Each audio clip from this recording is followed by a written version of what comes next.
It's the first week of 2022, and we're thinking about resolutions. This is Jews Talk Racial Justice with April and Tracie, a weekly show hosted by April Baskin and Tracie Guy Decker. In a complex world, change takes courage. Wholehearted relationships can keep us accountable. Hi, Tracie. Hey, April. Happy 2022. Yeah. Woohoo. Woohoo. You had a great idea of something that we could talk about that I think this time around it's great for you to introduce, because I just think you have some juicy thoughts around it. And we've been having some interesting conversations that led to us sending out an email around this theme. But I think there's also more that we could unpack here and share our different perspectives, and I think land in a quintessentially joyous justice space with this. So,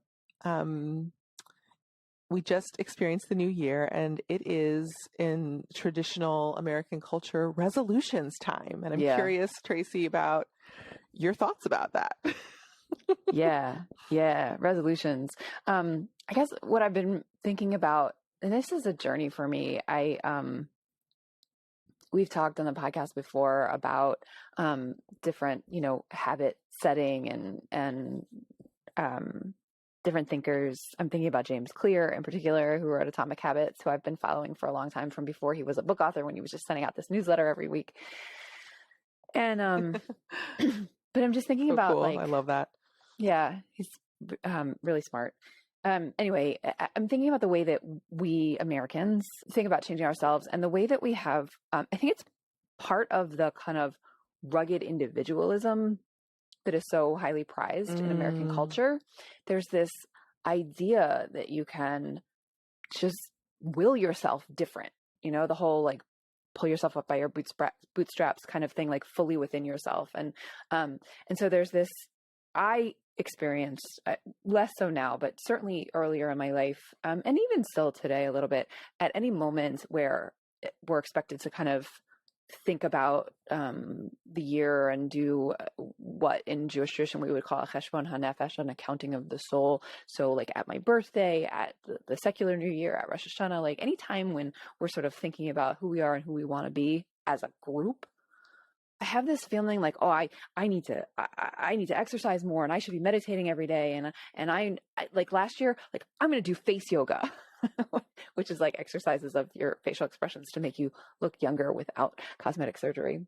And then there's this idea that this expectation that has been put on us, that we sort of say like, I'm going to do this thing. And then lo and behold, you do that thing.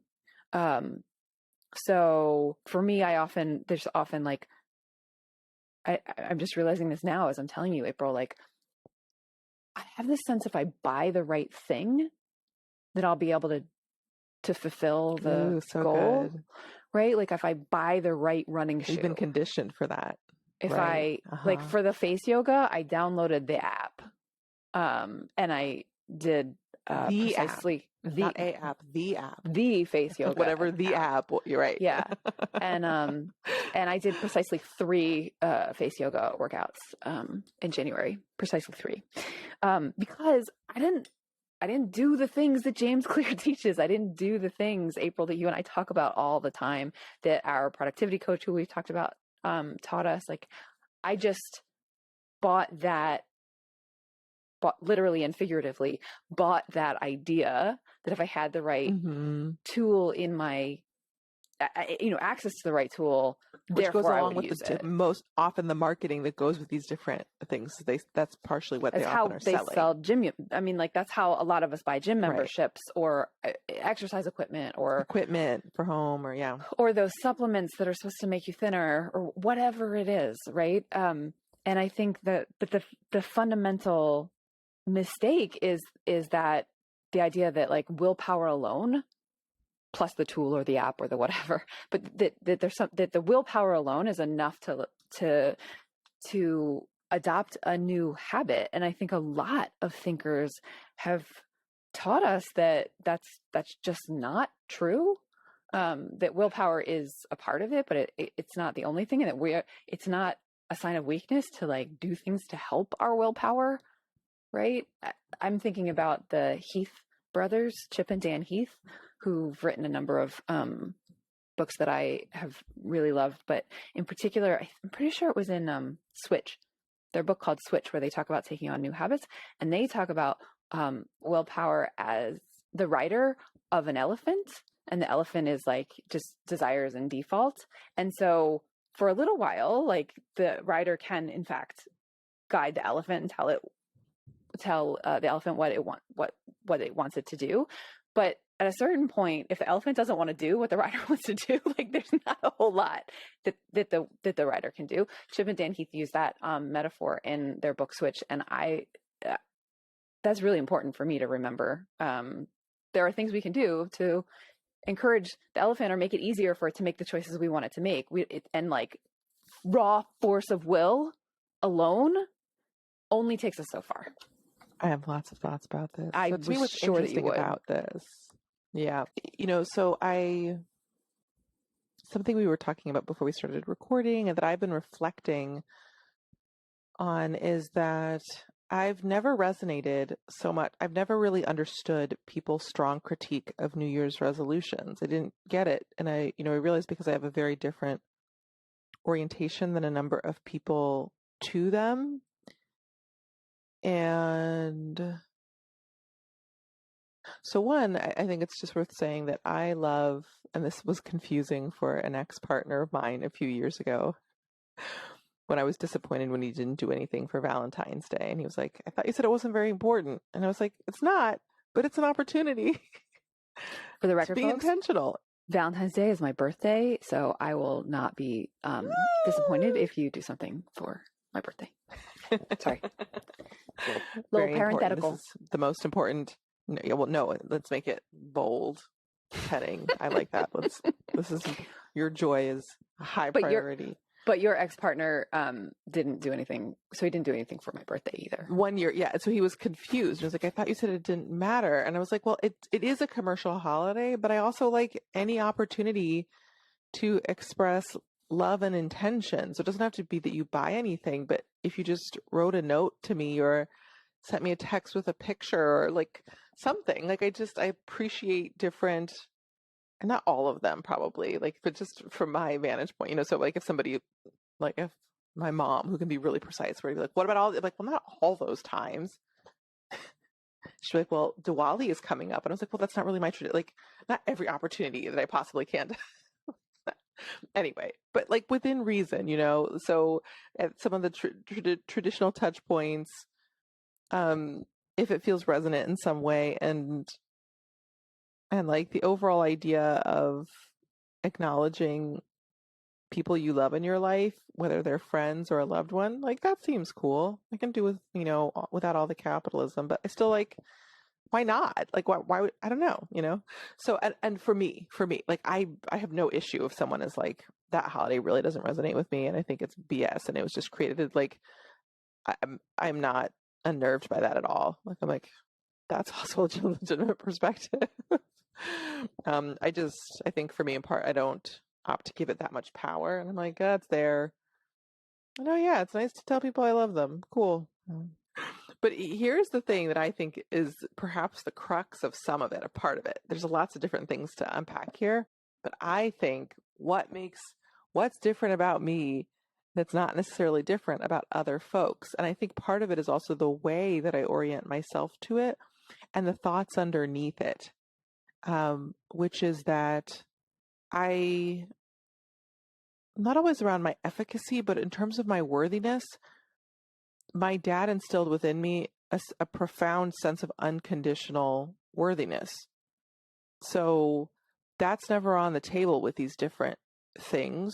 It's just like, ooh, what's a way? So it's never about, and I think, like, as you were saying, everything you shared, Tracie, like a thought I had is, I think for lots of folks, what gets hard and also why it's disappointing when it doesn't happen is because people make it mean something that I don't, that's already been fed for me in other ways. So it's not about that. So even if I don't continue, I don't even think it's that big of a deal. It's like, that's exactly I'll just try again in a few months. That's exactly it. I think that we've been taught that what I was describing not only have we been taught that as the rider of that elephant, we ought to be able to make it go where we want to go when we inevitably fail because it's an elephant and we're just a little human being on top of it. We feel as though we failed. We feel that we have failed, and we feel that we are a failure, and then and that we are somehow unworthy of whatever, love, success, happiness, whatever. And so rather than being and I don't feel that or no, think because that. I think fundamentally you're like, oh, okay, that didn't work. What if I find other elephants that are going the direction I want my elephant to go, and I'll go that way? Or what if I, like, or what if I like, like it didn't work. It's not that it's. What if I reward my elephant with? But I'm not like, oh, I am. That this now reflects upon an existing fear or belief I have that I'm not good at. Like, I know that's the case. It just have some things I need to change. Like, but I think, does it feel like it affects? I'm trying, you know what I mean? I'm trying to find the different way of saying it. Like there's a solid foundation. Like the foundation is set, and I might want to change the house. But if I stop changing the house, I'm still on solid ground. Like, it doesn't look as nice as it could, but like, it's still solid. It's okay. I like living here. I like living here. To me, it just feels like the difference between like a growth mindset and I wrote like that down. So I love that you said we're on the same growth place. Versus fixed mindset. That's exactly what it feels right like to me. Because to me, like, the difference is that when I'm in that fixed mindset, I'm like, ugh, I didn't do the face yoga even though I had the tool. Like, I'm broken. And you're like, oh, I didn't do the face. Well, you didn't do face yoga, but if I had a growth mindset, if I were more like you, I've done things like that. I would be like, oh, I didn't do the face yoga with just the tool. What do I need to change in order to make that happen? Instead of being like, I'm fundamentally broken, it's something isn't working. So how can I address it? Well, also, like, do I really want this? Right. And for me, so some things like I think I've spoken with you about Tracie, and I've considered, but then I also thought, well, I'm going to be wearing a winter coat. Like, I have, like, if we take it to something else, like, I have a lingering desire that I have yet to achieve of looking fly when I'm doing air travel. Oh, that's funny. Pun, unintentional pun. Like, I like those women who like look comfortable, not the ones who don't, but who look comfortable, and their hair is just like tossed a certain way, and they're wearing some like oversized sweater with leggings that, you know, and like boots that I can tell are and sometimes it looks so, but they some of their clothes don't look comfortable, so maybe that's also part of it, and that's just not a line I'm willing to cross, as being uncomfortable while I travel. But they look, which is also part of conditioning and sexism, but like, they look like they're comfortable, and they just have their little bag. And I'm like, I have all this crap that I feel like I need to bring, like an extra change of clothes in case I have a seizure and pee my pants. Like, I have like all these different things. Like I've had 2 seizures on an airplane. Like, I need to have backups for that. And then what if I want to do a card reading? It's sort of like my card decks. And then, you know, and like, they just have like a little leather bag over their shoulder. And I'm like, that would be really cool to do. Like, I would love to look, because in my mind, I like my mind to be that clean and polished, you know, and my plans and my strategies. And so it would be cool if that could be reflected on the outside. And also, I think in part because my mom and my mom's family, there are a number of people who have been deeply engaged in fashion and high fashion. And I, as a kid, like, wanted to dress like a scrub at times. Like, there was literally a period in 5th grade where I just wanted to wear garbage clothes that didn't match. And I think it was some kind of critique of society or different standards. It wasn't based on a lot of anger, but it was just like, I want to abstain from this. And I'm almost like, I think not. Right. So that anyway, all of this to say, like, I have these different goals, and I continue to try to work. And sometimes some certain goals I have, I do what you said, and then I iterate, and I think, what can I do? But also, I fundamentally ask myself before I do that, like, this didn't happen. Is this worth it? Right.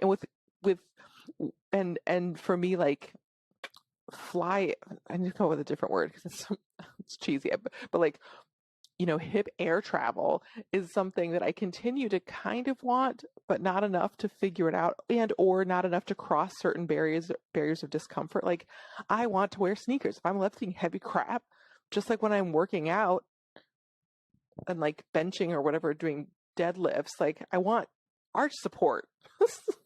Anyway, so sometimes I just assess like, this isn't really worth it. And some things I just entirely release or some things like that. But then I see inspiration and I'm like, that would be really cool if I like looked that polished.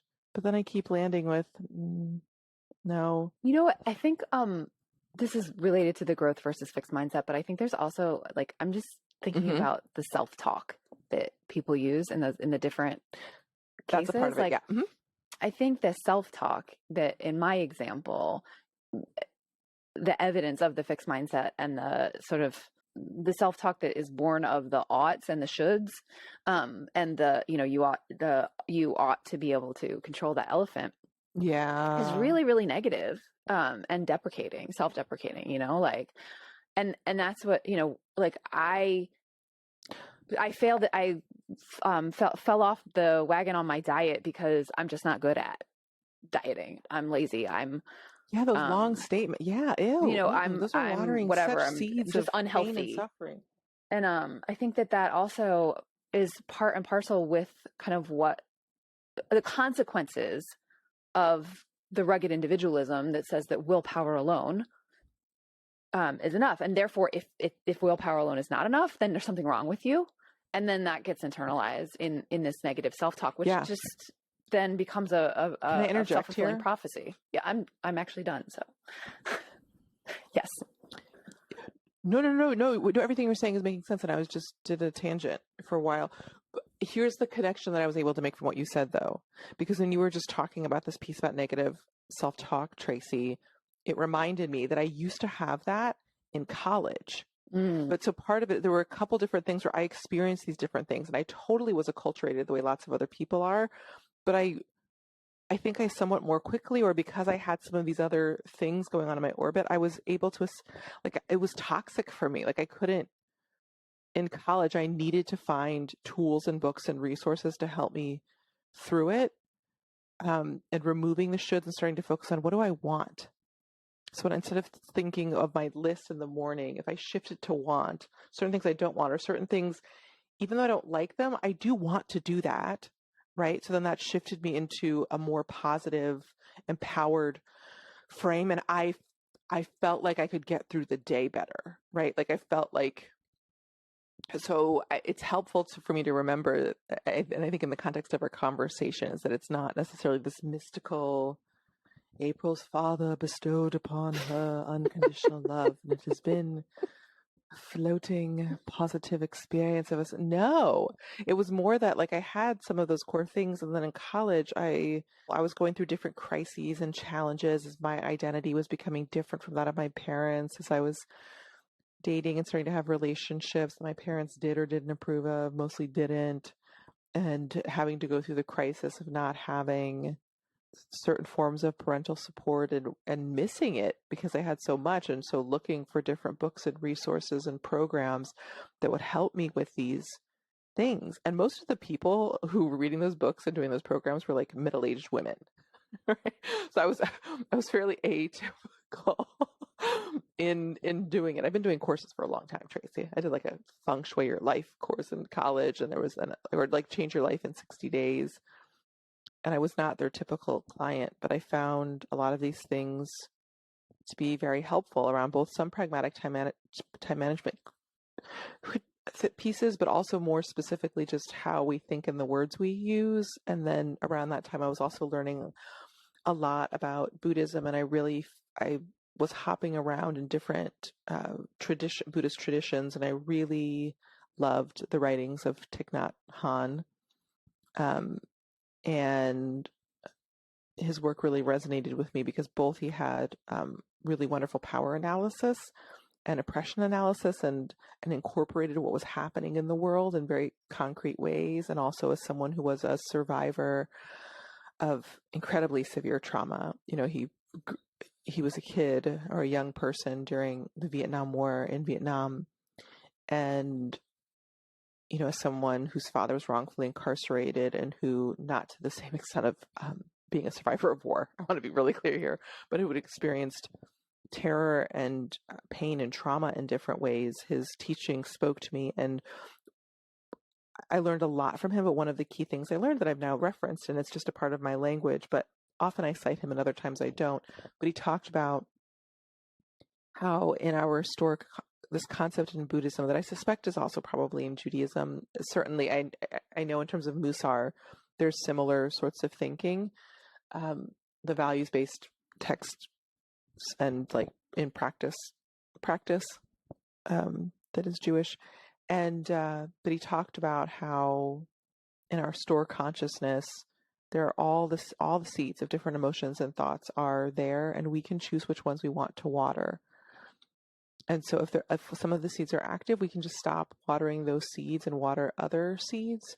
So all of this to say, between those different things and learning to stop shoulding and instead focusing on I want, like I couldn't, like, so whereas other people have some ways to deal with that, for me, in some ways, my being was really sensitive. And so very early on, I had to figure out, like, I was like, this is not working. This is causing me to feel a lot of anxiety, and I'm not able to get done the things I want to get done. So I need to figure out a different way through this. I need to look for people who have already dealt with this and learn how they do it. So that's good to notice. So the concept of resolutions is relatively benign, and there is a whole cultural dynamic around the way people are conditioned to perceive it. But it's something that also can be ours for the making. Like, this is an example or a microcosm of my view overall that applies to joyous justice, right? Of like holding both the power analysis that is very real, and also considering like through healing and different mindfulness practices and other things, we can get to a place where we can still have more choice in the context of those dynamics and be better positioned to change them. But it is not for the faint of heart. And there's a lot that people are contending with. I'm still thinking about the Heath Brothers elephant, like I'm thinking about the fact that, this bootstraps idea is, you named it as toxic for you, and friends, it's toxic for all of us. It wasn't sustainable. Like I couldn't. It's toxic it wasn't for sustainable. all of us. The pressure was too much. So it became a crisis for you earlier in your life than it does for some people, but that doesn't mean it's any less toxic for those of us who waited until middle age to have a crisis about it. Yeah. But so that was one of the things I was thinking. But and I don't know. I'm just really stuck on this elephant thing. Like, and how can I say more about it? Well, what would it look like for me to, when the willpower gets exhausted, to be like, oh, okay, so how can I like incentivize my elephant? Offer it, I don't know what an elephant's like, peanuts? Is that just from the cartoons? But or if I can find other people whose elephants are already doing what I want my elephant to do, how can we like hang out together and also think about the environment of like, where are you sending your elephant, that like perhaps you can find easier terrain, right? Exactly. And or pack less, so your elephant is carrying like all the different and give her breaks more often so that she can recharge. Because the elephant here is willpower, right? The rider is willpower. The elephant is like all of your desires and impulses and everything else. The rider is the willpower saying, no, go over here.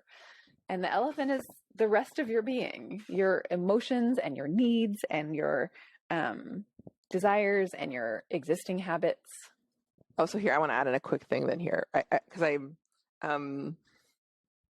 just a little plug here. I decided a few years back, based upon things I'd learned from spiritual teacher Sonia Choquette, to live a heart-centered life. And so what I would also say that I think also leads to me having a different orientation to this is that when I let my sincere desire and passion, not like jealousy or craving, but when I like generative, like it feels good in my body, when I let that lead, and then I just use my mind and my willpower to help support it.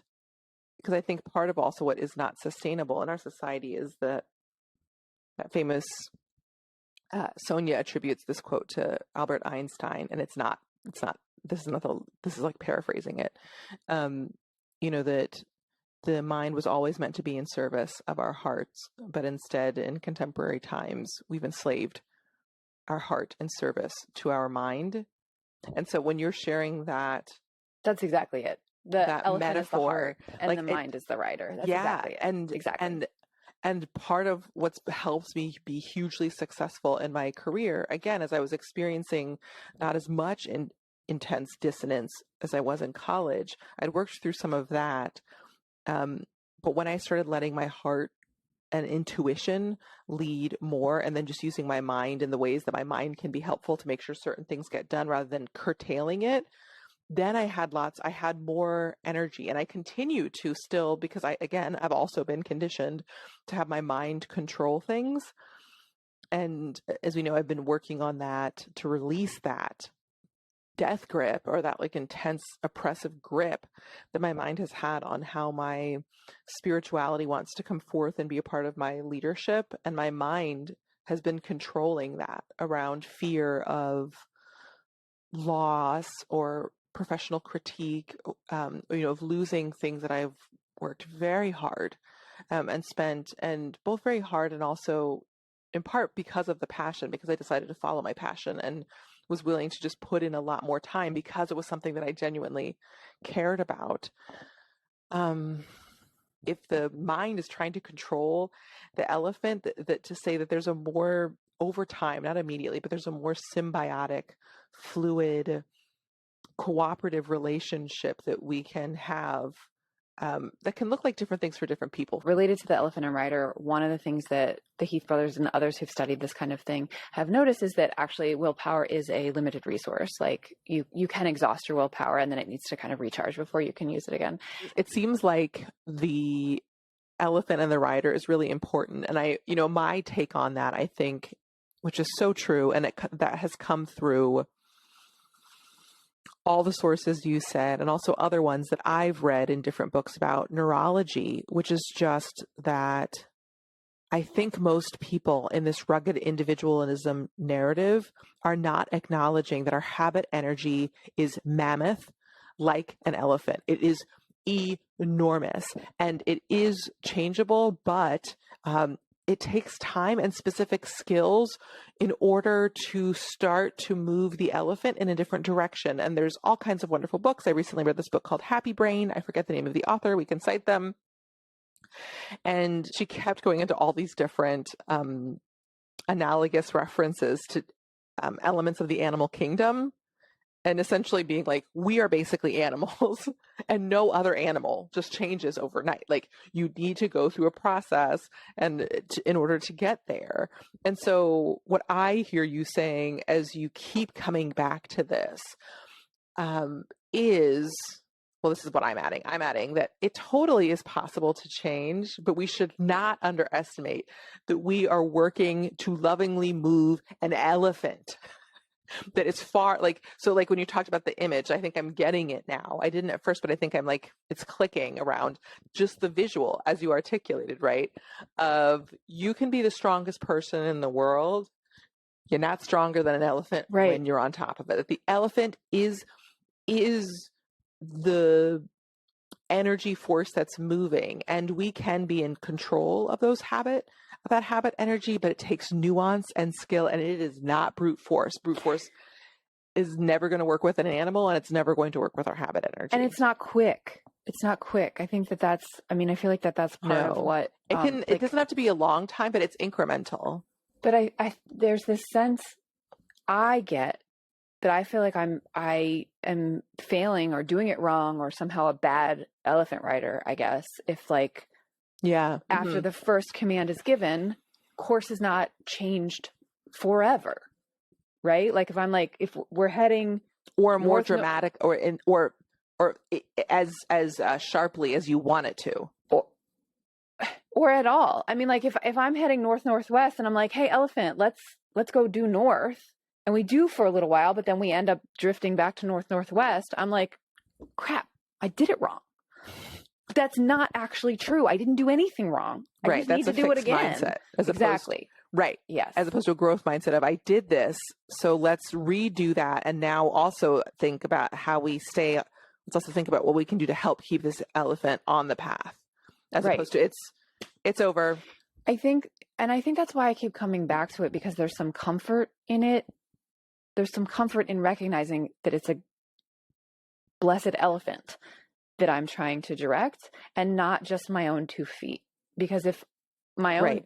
Yes. But even with my own, like there's the sense that it's my own 2 feet. And if I just had enough, whatever, drive, worthiness, smarts, heart, whatever the thing is that I'm feeling not enoughness, if I were enough, then it would be done. And that I get caught in that kind of shame spiral regularly. That's my go-to. There's some not enoughness, and the fact that the elephant, i.e. my own 2 feet, are not moving the way I want them to is just further proof of my not enoughness, whatever the enough is. Yeah, and I experienced like an elevated, what I would classify as maybe an elevated version of this, where in general, I don't often do this, but I was thinking this when we were doing our productivity training around my ADHD and not being able to maintain certain habits, right? And it wasn't until our teacher said, April, I'm not saying you don't have ADHD, but that's actually, by anyone's standards, that's way too complex of a morning ritual. No one, the most neurotypical person, cannot maintain that. And that was actually so helpful for me to be like, oh, and as well as other habits of like, oh, and I'd heard this before, but I didn't fully believe it because of our conditioning. Like, to me, it's now started to become a science, actually, now that I feel like I've read enough books and I really get how habit formation works. It's totally like what's the phrase, like choreography, or certain steps that you need to take, right? And to chunk things down and to start off with that and to start to build the neural pathways really simply. You know, like I can't remember if we talked about this or not on the podcast, maybe I think just in Racial Justice Launchpad, but I'm geeking out about this now that I get it more, and things have gotten even easier when I start with mini habits of like 2 or 3 minutes each. Right. Of language learning, of writing, and seeing in a few months how that dramatically increases on its own when my brain is ready. But it's much more about that and about the how to rather than, but it's been more about actually being easier on myself and easier on myself in the practice, which was harder for me to do because it felt so little and so insignificant. But once I learned how brains work, it's been like, oh, this is totally doable. The way I was thinking of this, the way I've been conditioned to think of this is that it will be not cowardly, it'll be lackluster if I just do a tiny thing to start. Whereas now that I've read enough books, which these authors reference, but I need to actually read the neurology to read. No, actually, that's how your brain, that's how the elephant operates. It doesn't want a whole big thing. It just needs little peanuts to start to move it in the right direction. If you give it too much food, it's going to get tired and then go back to the old path. Like, oh, I see. It's more about management, learning certain management skills. All of that to say, I think we're in different places, but it's the same principle that I'm learning in a different emanation of it. But it's a similar thing that I've been in the process of learning in the last year of honing and refining. Thanks for tuning in. Our show's theme music was composed by Elliot Hammer. You can find this track and other beats on Instagram at Elliot Hammer. If this episode resonated with you, please share it and subscribe. To join the conversation, visit JewsTalkRacialJustice.com, where you can send us a question or suggestion, access our show notes, and learn more about our team. Take care until next time, and stay humble and keep going.